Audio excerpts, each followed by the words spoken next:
पितृपक्ष के किसी भी दिन तुलसी में चढ़ा दें। ये एक चीज 1 महीने में बनोगे करोड़पति। जय शिव शंभू। दोस्तों, क्या आपके पितृ आपसे नाराज है और क्या आपको लगता है कि आपके पितरों की वजह से आपके घर की सुख शांति में रुकावट आ रही है और आपके कार्य नहीं बन रहे हैं, या आप संतान की कमी और धन की कमी या कर्ज से परेशान है, या आपका भाग्य आपका साथ नहीं दे रहा है? तो दोस्तों, इस बार के पितृपक्ष श्राद्ध में अगर आप तुलसी के पौधे में ये एक चीज चढ़ा देते हैं तो आपके सभी पितृदोषों का तुरंत ही नाश हो जाएगा और आपको मिल जाएगी सभी संकट और कष्टों से मुक्ति। और दोस्तों, इस एकमात्र उपाय को करने से आपको धनवान मालामाल होने से कोई नहीं रोक सकता और आपकी जो भी मनोकामना है वो भी पूरी हो जाएगी। दोस्तों, इस बार 29 सितंबर 2023 से पितृपक्ष श्राद्ध बहुत ही दिव्य और दुर्लभ संयोग लेकर आया है। दोस्तों, इस पितृपक्ष में राजयोग काल सर्पदोष के साथ साथ धन लक्ष्मी योग भी बन रहा है, जिस वजह से इस बार के पितृपक्ष श्राद्ध का बहुत अधिक महत्व बढ़ गया है। और इस पितृपक्ष पर यदि आप तुलसी के पौधे से जुड़ा ये आसान सा उपाय कर लेते हैं तो आपकी सभी समस्याओं का तुरंत ही अंत हो जाएगा। इसीलिए दोस्तों, वीडियो को आखिर तक जरूर देखें। और अगर आप भी अपने जीवन में महादेव की कृपा पाना चाहते हैं और पितरों का आशीर्वाद पाना चाहते हैं तो वीडियो को लाइक करके कमेंट में हर हर महादेव लिखना ना भूलें। दोस्तों, पितृपक्ष की शुरुआत इस साल भाद्रपद मास के शुक्ल पक्ष की पूर्णिमा तिथि 29 सितंबर 2023 दिन शुक्रवार से हो रही है, जो 14 अक्टूबर 2023 दिन शनिवार तक रहेगा। पंचांग के अनुसार 29 सितंबर 2023 दिन शुक्रवार को दोपहर 3:26 तक भाद्रपद पूर्णिमा है। इसके बाद आश्विन मास के कृष्ण पक्ष की पहली तिथि प्रतिपदा शुरू हो जाएगी। इसीलिए पितृपक्ष से संबंधित सभी कार्य 14 अक्टूबर तक ही संपन्न कर लेना बेहतर होगा। दोस्तों, पितृपक्ष भाद्रपद माह की पूर्णिमा से शुरू हो जाते हैं और आश्विन मास की अमावस्या पर समाप्त होते हैं। अश्विन मास की अमावस्या को सर्वपितृ अमावस्या कहा जाता है। पितृपक्ष पूरे 16 दिनों के होते हैं। इन्हें श्राद्ध पक्ष और कनागत भी कहा जाता है। पितृपक्ष पितरों को समर्पित होते हैं। पितृपक्ष पूर्वजों के प्रति सम्मान और श्रद्धा के प्रतीक है। इस दौरान पितरों के निमित्त ही कार्य किए जाते हैं। किसी भी तरह का शुभ कार्य, विवाह, मुंडन, गृह प्रवेश आदि वर्जित रहते हैं। शास्त्रों के अनुसार पितृपक्ष अपने पूर्वजों के प्रति श्रद्धा भाव दिखाने का समय होता है। पितृपक्ष में पितरों के लिए तर्पण और पिंडदान किया जाता है। मान्यता है कि श्राद्ध पक्ष में पितृलोक से किसी न किसी रूप में अपने स्वजनों से मिलने के लिए धरती पर आते हैं और स्वजनों के द्वारा भोजन और भाव ग्रहण करते हैं। ब्रह्म वैवर्त पुराण में बताया गया है कि देवी देवताओं को प्रसन्न करने से पहले मनुष्य को अपने पितरों को प्रसन्न करना अति आवश्यक है, क्योंकि जिसके पितर उससे नाराज होते हैं उससे सभी देवी देवता भी रुष्ट हो जाते हैं। पितरों की इस नाराजगी को पितृदोष भी कहा जाता है। पितृपक्ष पितरों को प्रसन्न करने के बहुत ही खास दिन होते हैं। माना जाता है कि पितृपक्ष के दौरान श्रद्धा पूर्वक किए गए छोटे से प्रयास से ही पितृ प्रसन्न हो जाते हैं और पितृदोष से मुक्ति मिलती है। आज के इस वीडियो में हम आपको पितरों को प्रसन्न करने का एक बहुत ही आसान और असरकारक उपाय बताने जा रहे हैं। इस उपाय को करने से पितृ प्रसन्न और तृप्त होते हैं। पितरों को शांति मिलती है। पितृ प्रसन्न होकर अपने परिवार जनों को पितृदोष से मुक्ति का आशीर्वाद देते हैं। पितृदेव के साथ साथ भगवान विष्णु और मां लक्ष्मी जी की कृपा से सभी कष्टों और संकटों से छुटकारा मिलता है और घर में सुख समृद्धि आती है।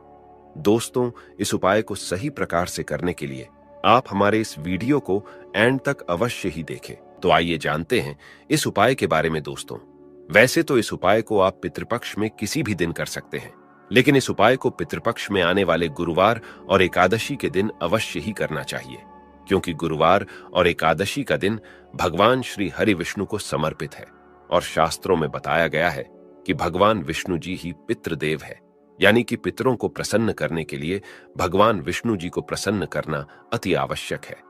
गुरुवार और एकादशी के साथ साथ इस उपाय को पितृ अमावस्या, जिसे सर्व पितृ अमावस्या भी कहा जाता है, उस दिन अवश्य ही करना चाहिए, क्योंकि सर्व पितृ अमावस्या पर सभी पितरों के निमित्त श्राद्ध तर्पण किए जाते हैं। सर्व पितृ अमावस्या पर पितरों के निमित्त किए गए पूजा से सभी पितृ प्रसन्न हो जाते हैं और पितृदोष से मुक्ति मिलती है।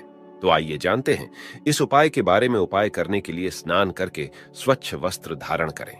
ध्यान रखें, इस उपाय को करते समय भूल कर भी काले रंग के वस्त्र न पहने। इसके बाद आप एक पात्र में शुद्ध जल लें। आप इस उपाय को करने के लिए तांबे के पात्र का इस्तेमाल बिल्कुल ना करें। अब इस जल में आप एक चम्मच कच्चा दूध डालें। फिर इस जल में एक चुटकी शक्कर डालें। शक्कर डालने के बाद अब आप इस पात्र में एक चुटकी साफ पिसी हुई हल्दी मिला लें। हल्दी भगवान श्री हरि विष्णु को प्रिय है, इसीलिए भगवान विष्णु को प्रसन्न करने के लिए भगवान विष्णु की पूजा में हल्दी का अवश्य ही इस्तेमाल करना चाहिए। अब आप एक दिया तैयार करें। आप मिट्टी का, आटे का या पीतल का कैसा भी दिया ले सकते हैं, लेकिन ध्यान रखें दिया शुद्ध घी का ही होना चाहिए। अब इस दिए और जल को लेकर आप तुलसी जी के पास जाएं। दोस्तों, सनातन धर्म में तुलसी जी का विशेष महत्व बताया गया है। हिंदू धर्म में मान्यता है कि तुलसी के पौधे की जड़ में सभी तीर्थ, मध्य भाग तना में सभी देवी देवता और ऊपरी ही शाखाओं में सभी वेद यानी चारों वेद स्थित है। पद्म पुराण में उल्लेख है कि तुलसी जी का एक पौधा जिस जगह होता है वहां ब्रह्मा, विष्णु और महेश निवास करते हैं। तुलसी जी की सेवा करने से व्यक्ति के महापातक संपूर्ण पाप भी नष्ट हो जाते हैं। तुलसी जी को हरिप्रिया कहा जाता है। हिंदू धर्म में मृत्यु के समय व्यक्ति के मुख में तुलसी का पत्ता रखा जाता है। धार्मिक दृष्टि से इसका बड़ा महत्व है। कहते हैं कि तुलसी हमेशा भगवान श्री हरि विष्णु के सिर पर सजती है। तुलसी धारण करने वाले व्यक्ति को यमराज कष्ट नहीं देते। मृत्यु के बाद परलोक में व्यक्ति को यमदंड का सामना नहीं करना पड़ता, इसलिए मरते समय मुख में तुलसी का पत्ता रखा जाता है। माना जाता है कि मृत्यु के समय तुलसी का पत्ता मुंह में होने से प्राण त्यागने के समय होने वाले कष्ट से भी राहत मिलती है, क्योंकि यह सात्विक भाव को जगाता है। पितरों को प्रसन्न करने के लिए तुलसी जी का पूजन अवश्य ही करना चाहिए। शास्त्रों में बताया गया है कि तुलसी जी की सुगंध मां लक्ष्मी जी को अपनी तरफ आकर्षित करती है। तुलसी का पौधा जिस जगह होता है या जिस परिवार के व्यक्ति पितृपक्ष के दौरान तुलसी जी का पूजन करते हैं, उनके पितृ उनसे बहुत ही प्रसन्न होते हैं और पितरों की आत्मा को शांति और तृप्ति मिलती है। इसीलिए पितृपक्ष में तुलसी का पौधा यदि घर में लगाया जाए या सही विधि से तुलसी जी का पूजन किया जाए तो इससे पितृ प्रसन्न होते हैं और उनके आशीर्वाद से जातक के जीवन की सारी दिक्कतें दूर हो जाती है। तुलसी जी का पूजन करने के लिए आप जल और दिया लेकर तुलसी के पौधे के पास जाएं। अब आप पूर्व दिशा की तरफ मुंह करके खड़े हो जाएं, यानी आपको इष्ट की तरफ अपना मुंह कर लेना है, जहां से सूर्योदय होता है। इसके बाद आप भगवान विष्णु जी और मां लक्ष्मी जी को प्रणाम करें, तुलसी माता को प्रणाम करें, पितृदेव को प्रणाम करें। फिर आप भगवान विष्णु जी के 12 मंत्र ओम नमो भगवते वासुदेवाय का जाप करते हुए तुलसी जी पर यह जल अर्पित करें। जल अर्पित करने के पश्चात अब आप तुलसी जी के सामने शुद्ध घी का दिया जलाएं। फिर आप भगवान विष्णु के इसी मंत्र ओम नमो भगवते वासुदेवाय का जाप करते हुए तुलसी जी की 11 परिक्रमा करें। तुलसी जी की परिक्रमा करने के पश्चात अब आप तुलसी जी को प्रणाम करें और भगवान विष्णु जी के महामंत्र ओम नमो भगवते वासुदेवाय का 108 बार जाप करें। अब आप तुलसी जी के चरणों की रज यानी कि तुलसी के पौधे के पास से थोड़ी सी मिट्टी उठाकर उसे अपने मस्तक पर लगाएं। फिर आप भगवान विष्णु और मां लक्ष्मी जी को प्रणाम करें और तुलसी माता को प्रणाम करें। अब भगवान विष्णु, लक्ष्मी जी और तुलसी माता से अपने पितरों की तृप्ति और शांति की प्रार्थना करें। अब आप पितृदेव को प्रणाम करें और जाने अनजाने में की गई गलतियों की क्षमा मांगे। इसके बाद आप भगवान से और पितृदेव से प्रार्थना करें कि वह आपके सारे कष्टों और संकटों को दूर करें और अपना आशीर्वाद हमेशा आप पर बनाए रखें। भगवान से पितृदोष से मुक्ति की भी प्रार्थना करें। दोस्तों, शास्त्रों में बताया गया यह बहुत ही आसान और असरकारक उपाय है। इस उपाय को करने से पितृ प्रसन्न होते हैं और अपने परिवारजनों को आशीर्वाद देते हैं। पितरों के आशीर्वाद से ही जीवन की सारी दिक्कतें दूर हो जाती है और पितृदोष से छुटकारा मिलता है। भगवान विष्णु और मां लक्ष्मी जी और तुलसी माता की कृपा से घर में सुख समृद्धि आती है। इस उपाय को करते समय कुछ बातों का विशेष ध्यान रखें। महिलाएं पीरियड्स के दौरान इस उपाय को ना करें। तुलसी जी का पूजन करने से पहले स्नान अवश्य ही करें। तुलसी जी का इस तरह पूजन रात्रि के समय या संध्या काल के समय भूलकर भी ना करें। तुलसी जी का पूजन रविवार के दिन भी ना करें। साथ ही इस बात का भी ध्यान रखें कि तुलसी जी का पूजन आप ऐसे ही करें जो मंदिर में लगी हो या आपके खुद के घर में हो, अशुद्ध जगह पर लगी। तुलसी जी का पूजन आप भूलकर भी ना करें और तुलसी जी का पूजन जूते चप्पल पहनकर भी ना करें। तुलसी जी का पूजन करते समय इन बातों का विशेष ध्यान रखें। दोस्तों, आइए जानते हैं कि कुंडली में पितृदोष का निर्माण कैसे होता है और इससे कैसे बचा जा सकता है। दोस्तों, हिंदू धर्म में पूर्वजों का बहुत महत्व दिया जाता है। उनकी आत्मा की शांति के लिए व्यक्ति श्राद्ध पिंडदान करते हैं। हर महीने की अमावस्या तिथि के अलावा पितृपक्ष के 15 दिन पितरों को ही समर्पित होता है। इस समय पितरों की आत्मा की शांति के लिए और उनका आशीर्वाद पाने के लिए श्राद्ध, तर्पण, पिंडदान, दान पुण्य आदि किया जाता है।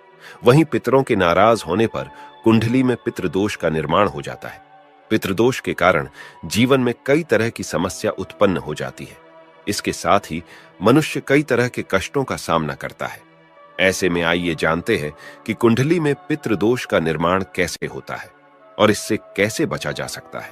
ज्योतिष शास्त्र के अनुसार जब हमारे पूर्वजों की आत्माएं तृप्त नहीं होती, 84 लाख योनियों में भटकते रहते हैं, तो ये आत्माएं पृथ्वी लोक में रहने वाले अपने वंश के लोगों को कष्ट देती हैं। इसी कष्ट को ज्योतिष शास्त्र में पितृदोष कहा गया है। मान्यताओं के अनुसार मृत्यु लोक से हमारे पूर्वजों की आत्माएं अपने परिवार के सदस्यों को देखती रहती हैं। जो लोग अपने पूर्वजों का अनादर, उनके बताए गए रास्ता पर नहीं चलते हैं या उन्हें कष्ट पहुंचाते हैं, जिस कारण इससे दुखी दिवंगत आत्माएं उन्हें शाप देती हैं, इसी शाप को पितृदोष माना जाता है। ज्योतिष शास्त्र के अनुसार जब किसी व्यक्ति की कुंडली के लग्न भाव और 5वें भाव में सूर्य, मंगल और शनि विराजमान होते हैं तो पितृदोष का निर्माण हो जाता है। इसके अलावा कुंडली के अष्टम भाव में गुरु और राहु एक साथ आकर बैठते हैं तो भी पितृदोष का निर्माण होता है। जब कुंडली में राहु केंद्र में या त्रिकोण में मौजूद होता है तो पितृदोष बनता है। इसके अलावा जब सूर्य, चंद्रमा और लग्नेश का राहु से संबंध होता है तो जातक की कुंडली में पितृदोष बनता है। जब कोई व्यक्ति अपने से बड़ों का अनादर करता है या फिर उसकी हत्या कर देता है तो ऐसे व्यक्ति को पितृदोष लगता है और जीवन नरक बन जाता है। जब किसी व्यक्ति की कुंडली में पितृदोष का निर्माण होता है तो ऐसे व्यक्ति को अपने जीवन में कई तरह की बाधाओं का सामना करना पड़ता है। ऐसे व्यक्ति के विवाह में देरी होती है, विवाह टूट सकती है, तलाक की स्थिति उत्पन्न हो जाती है, वैवाहिक जीवन में हमेशा तनाव बना रहता है। ऐसी महिलाओं को गर्भधारण में समस्याएं आती हैं, बच्चे की अकाल मृत्यु हो सकती है, जीवन में कर्ज और नौकरी में परेशानियां आती रहती हैं। इसके अलावा ऐसे लोगों के घर में या परिवार में आकस्मिक निधन या दुर्घटना हो सकती है। लंबे समय से किसी बीमारी के चलते परेशान रह सकते हैं। परिवार में विकलांग या अनचाहे बच्चे का जन्म हो सकता है। ऐसे व्यक्ति को बुरी आदतों की लत भी लग सकती है। पितृदोष होने पर मिलते हैं ये संकेत। यदि किसी जातक की कुंडली में पितृदोष हो तो उसे अपनी जीवन में कई तरह के कष्ट झेलने पड़ते हैं। पितृदोष के कारण शादी में भी बाधा आती है। ऐसे में विवाह में देरी होने लगती है, समय से शादी नहीं हो पाती है। पितृदोष के कारण वंश वृद्धि रुक जाती है। ऐसे में संतान प्राप्ति में बाधा आ जाती है। इसके साथ ही संतान के करियर से संबंधित भी समस्या उत्पन्न हो जाती है। अगर किसी जातक के कुंडली में पितृदोष होता है तो वह कई तरह की बीमारियों से ग्रसित हो जाते हैं। समय समय पर उनका सेहत बिगड़ने लगता है। धीरे धीरे वह मानसिक तनाव में आना शुरू हो जाते हैं। पितृदोष से मुक्ति के लिए करें उपाय। पितृदोष धन हानि और परिवार की तरक्की में रुकावट का कारण बनता है। कई कोशिशों के बाद भी व्यक्ति को सफलता नहीं मिल पाती है। पितरों के नाराज होने से व्यक्ति कंगाली की ओर चला जाता है। इसके साथ ही परिवार को आर्थिक तंगी का भी सामना करना पड़ता है। पितृदोष के कारण पारिवारिक कलह बनने लगते हैं, घर में झगड़े होते हैं। यदि बार बार बिना कारण के घर में झगड़े हो रहे हों तो यह पितरों की नाराजगी का संकेत माना जा सकता है। पितृदोष होने के कारण परिवार के सदस्यों के बीच तनाव की स्थिति बन जाते हैं। इसके साथ ही कोई ना कोई सदस्य हमेशा बीमार रहता है, किसी बड़ी बीमारी से ग्रस्त रहता है। पितृदोष होने से जातक के रोजगार में बाधा आती है, उन्हें मन मुताबिक नौकरी नहीं मिल पाती है। पितृदोष से मुक्ति के लिए करें ये आसान उपाय। पितृदोष से मुक्ति पाने के लिए प्रतिदिन पीपल के पेड़ में जल चढ़ाना चाहिए। जल में काले तिल को मिलाकर दक्षिण दिशा में अर्घ्य देने से भी पितृदोष से मुक्ति मिलती है। अमावस्या और पितृपक्ष में श्राद्ध, पिंडदान आदि कर्म करने से भी पितृदोष से मुक्ति पाया जा सकता है। इसके साथ ही इस उपाय को करने से न केवल पितृदोष से मुक्ति मिलती है, साथ ही इससे पितर भी प्रसन्न होते हैं। पितृदोष को दूर करने के लिए पितृपक्ष में स्वर्ण दान करना भी सबसे लाभकारी माना जाता है। कुंडली में पितृदोष से मुक्ति के लिए व्यक्ति को अपने घर में हर अमावस्या पर श्रीमद् भागवत के गजेंद्र मोक्ष अध्याय का पाठ करना चाहिए। पितृदोष से मुक्ति के लिए जरूर करें। ये काम प्रत्येक चतुर्दशी, अमावस्या और पूर्णिमा के एक दिन पहले पीपल पर दूध चढ़ाना चाहिए। ऐसा करने से न केवल पितृदोष से छुटकारा मिलेगी, बल्कि कालसर्प दोष से भी मुक्ति मिलेगी। यदि कुंडली में पितृदोष बन रहा हो तो जातक को अपने घर की दक्षिण दिशा की दीवार पर अपने स्वर्गीय परिजन का फोटो लगाकर उस पर हार चढ़ाना और रोज उनकी पूजा करके उनसे आशीर्वाद प्राप्त करना चाहिए। इससे नाराज पितर प्रसन्न हो जाते हैं। पितृदोष के उपाय के लिए व्यक्ति को काले कुत्ते को उड़द के आटे से बने रोटी हर शनिवार को खिलाने से शनि, राहु, केतु तीनों ग्रहों का नकारात्मक प्रभाव कम होता है और साथ ही मनुष्य पितृदोष से मुक्ति पा लेता है। पितृदोष को कम करने या मुक्ति पाने के लिए सर्वपितृ अमावस्या पर पितरों को खुश करने के लिए उनके चित्र पर पुष्प अर्पित करना चाहिए। तो दोस्तों, आशा करते हैं पितृपक्ष से जुड़ी ये सभी जानकारी आपको पसंद आई होगी। पसंद आई हो तो वीडियो को लाइक करके अपने दोस्तों के साथ शेयर अवश्य करें और चैनल को सब्सक्राइब करके बाजू वाली बेल आइकन को जरूर दबा दें। मिलते हैं अगले वीडियो में। धन्यवाद।